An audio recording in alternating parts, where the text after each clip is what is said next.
Thank you very much sa choir. Meron pala kayong magandang tinatago. Tago nyo na lang yan. Thank you very much sa ating choir. At kay Dr. Siskon, maganda pala pagka nagpa-plug ceremony si Dr. Siskon. Sabi ni Letlet, ngayon ko lang nakita si Dr. Siskon na walang mask.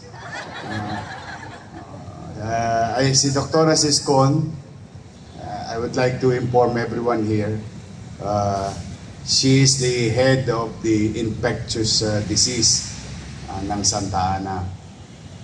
Remember, there are so many stories during the COVID, no? But I would like to inform you, kaya malakas ang loob ko magtatayo na mga infectious center.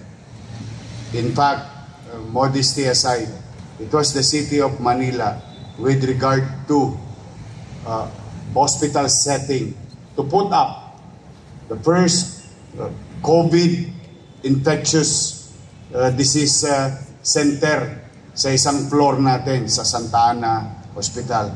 For the simple reason, noong tinatanong ko sila, ang unang-una sumagot sa akin, kayang-kaya yan, sir. Sisiw. Kasi marami tayong infectious disease na inaalagaan siya. Kaya sabi niya, mahinang klase yan, kayang-kaya natin yan. And it was Dr. Siskon who said that. And it was her also most of the time. Noong natutulog ako sa City Hall, nag-update sa atin anong kakailanganin natin. Kaya yung mga remdesivir, tocilizumab, molnupiravir, no? Sila ni Padilla, yan ang mga nag-ano nung araw, nag-i-inform sa akin. Kaya we are ahead of the situation. At the same time, I owe it to Santa Ana Hospital. Noong nagka-COVID ako, maraming offers sa akin. In fairness naman, sa mga private hospital. Bagamat wala ng kwarto noon, I was being offered the best room in the hospital in the city of Manila as your mayor. Alam mo, misa pagkalkaldi ka, medyo may konti kang may pagtingin. Kumbaga. But I opted to, and I said to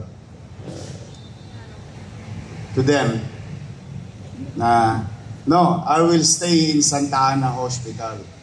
Sabi ko,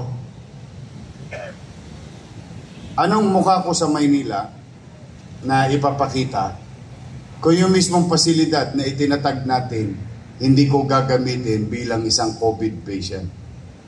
So sabi ko, I'd rather stay there, and if something happened, I pay the price. But I'd rather stay there because I believe in our doctors and nurses in Santa Ana and MHD and all other hospitals. Kasi nung araw, ang Santa Ana, madalas itag yan eh. Mona Lisa. Yun ang laging, alam niyo yung Mona Lisa? Yeah. Tanungin natin si Lou Veloso. Panahon niya yung kinanta yung Mona Lisa. They just lie there and they died. But through the effort of all Santa Ana employees, your MHD, your city government, try to change this kind of perspective or impression sa Santa Ana. And Santa Ana, I can be proud of it because sila ang naging modelo na ospital noong panahon ng COVID-19. In fact, even the national government nanghihiram sa atin ng storage facility. Because we have all those storage facility at negative 82, negative 70, negative 50, negative 25, name it. All types of brand new, high-end vaccine storage refrigeration. Nasa atin. Maswerte naman, sabi ko sa inyo, hindi ko naman pinagdamot ang Maynila nung pandemya, o di ilagay sila ng lagay ng vaccine sa Santa Ana Hospital. O siyempre, naglagay sila, naka-store sila, may parking fee yun. Kaya kung bakit, pag nilalabas naman yung vaccine para dali sa Metro Manila at sa ibang bahagi, siyempre may toll gate. Kaya sabi ko, bigyan nyo naman kami. O kaya kung bakit naging mabilis ang bakunahan sa lungsod ng Maynila. Again, those are the stories. And someday, history will judge us. But today, I would like you to at least give credit to all hospitals, private and public, doctors and nurses and medical frontliners who are with us, and some of them paid the ultimate price. But today, palakpakan natin ang Santa Ana. Nagbubuti na sila.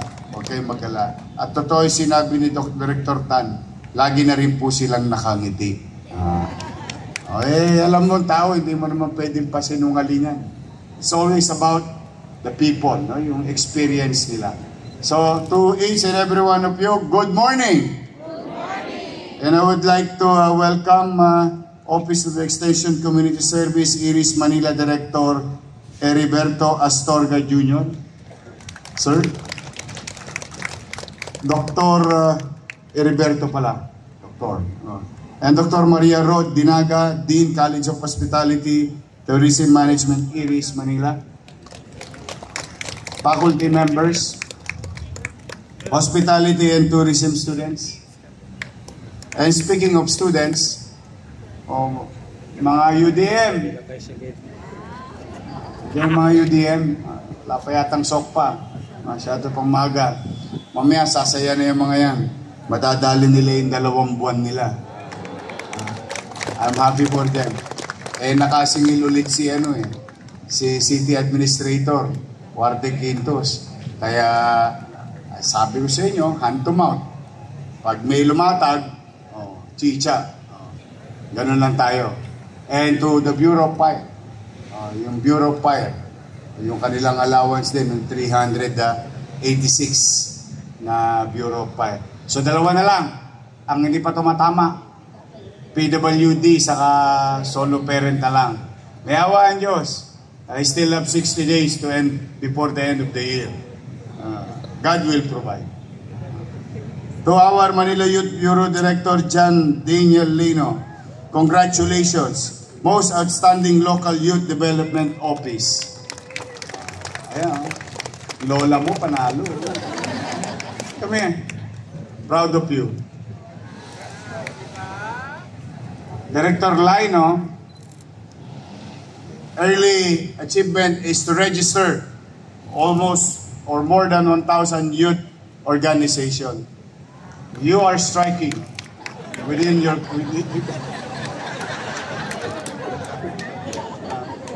Congratulations, we're very proud. Please, palakpakan natin ang buong team ng Youth Bureau. Keep it up.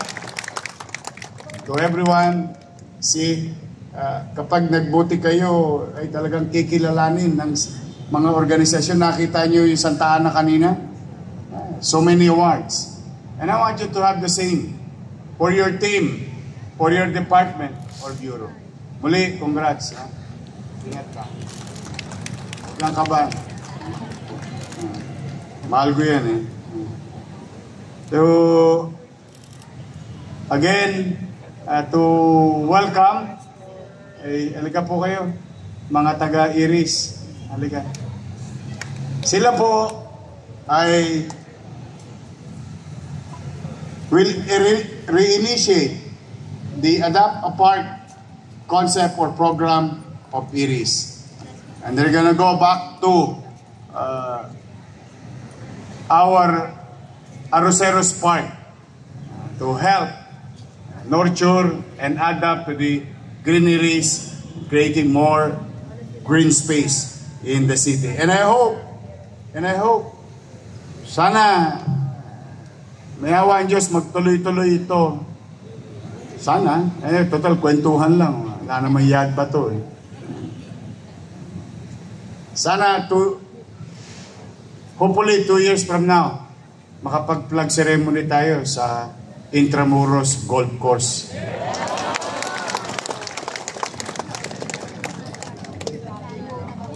Because it's going to be Intramuros Forest Park.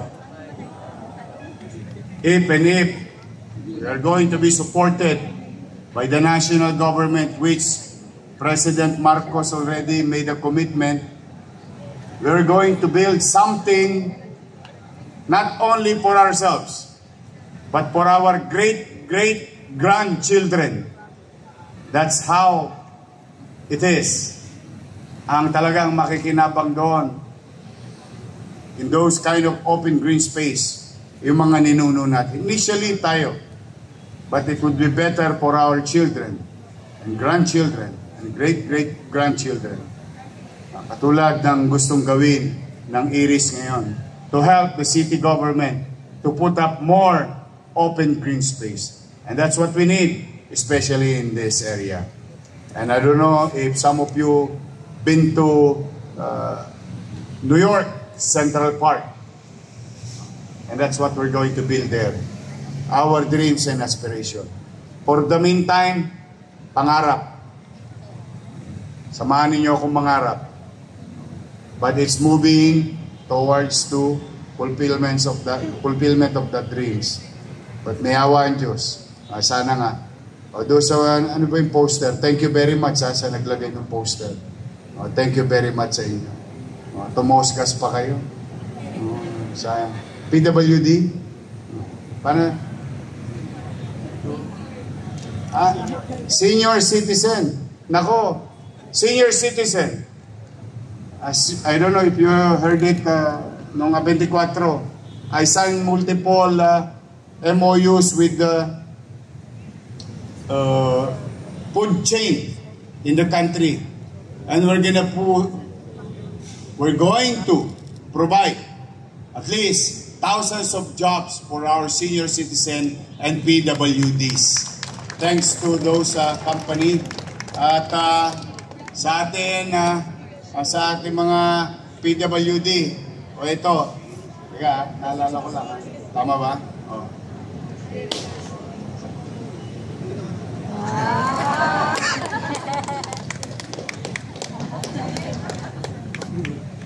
Namantaan daw.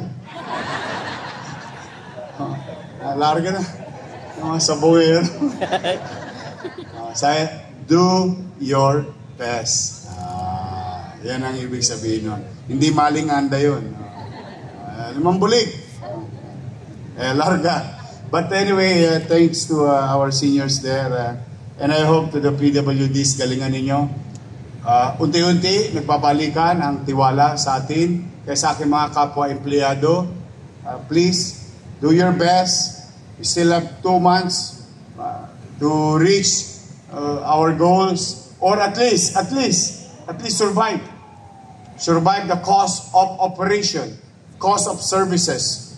And if there is may konti pang sobra, let's put that into PYO.